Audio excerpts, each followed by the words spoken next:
Olá, tudo bem? Hoje a gente vai mergulhar numa das metáforas mais poderosas do cristianismo, que vem direto lá do Sermão da Montanha, para a gente entender o que realmente significa esse chamado para servir o mundo. E olha que forte. Jesus faz essa declaração de uma forma muito direta para os seus seguidores. Isso aqui não é um conselho, sabe? É uma afirmação de identidade. Não é um convite para a gente se tornar alguma coisa, mas uma declaração do que os seguidores já são. E claro, isso carrega uma responsabilidade imensa. Então, para a gente aprofundar nessa ideia, vamos passar por 4 pontos bem importantes. Primeiro, qual é essa identidade e missão? Depois, o que de fato significa ser sal e luz. Em seguida, qual a motivação certa por trás do serviço. E, por fim, como a gente transforma esse chamado em ação prática. Ok, vamos lá. A mensagem central que a gente vê no Evangelho de Mateus é que Jesus, como o Messias, dá uma nova identidade para quem o segue. E o ponto principal é que essa identidade não é para ser guardada para si. Ela vem com uma missão muito clara: influenciar o mundo ao nosso redor. E é bem interessante notar que Jesus não estava falando isso em segredo, num cantinho. Não, ele define isso publicamente. Ele está dizendo que a fé cristã é para ser um testemunho ativo, sabe? É uma vocação para a gente refletir o reino de Deus no dia a dia, de um jeito que as nossas ações sejam vistas, e não para nossa própria glória, mas para que Deus seja glorificado através delas. Tá, mas e aí? O que exatamente significa ser sal e luz? Vamos dar uma olhada em como esses dois elementos tão comuns, tão cotidianos, ganham um significado super profundo e que se complementam dentro dessa missão. Pensa só, as duas metáforas funcionam juntas perfeitamente. O sal, ele representa uma influência mais interna, sutil.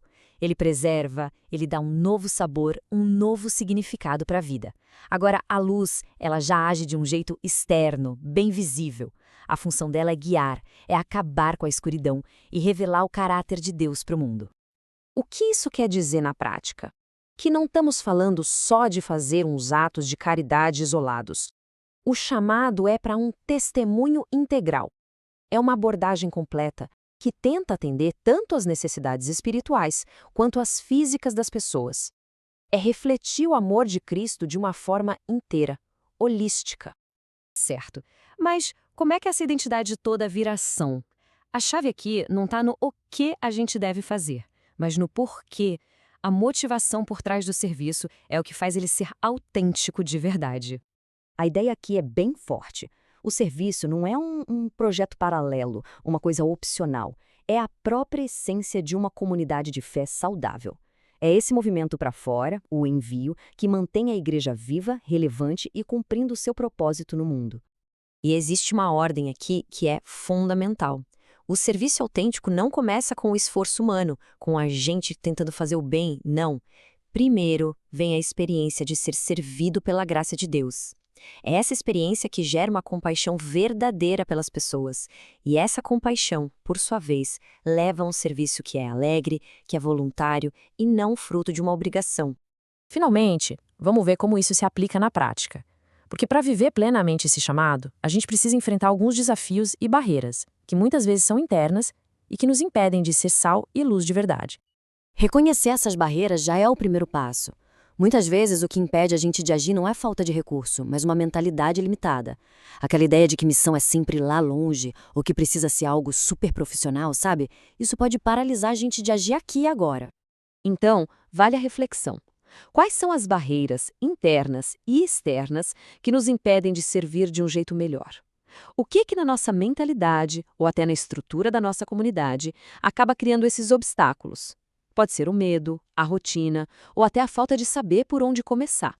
A resposta talvez esteja em começar exatamente onde a gente está. Uma ação eficaz de verdade nasce de ouvir e entender as lutas reais das pessoas ao nosso redor. O foco não precisa ser em grandes projetos, mas sim numa presença real e atenta na nossa comunidade local. Então a conclusão é inevitável. Assim como o sal que perde o sabor se torna inútil, uma fé que não se transforma em serviço concreto para o próximo corre um risco enorme de perder a sua função mais essencial no mundo. No fim das contas, tudo se resume a esta pergunta. Ser sal e luz não é sobre cumprir uma obrigação, é sobre se tornar um canal.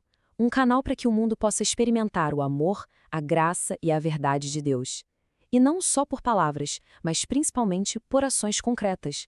A grande questão é, como isso se manifesta na prática, através de nós?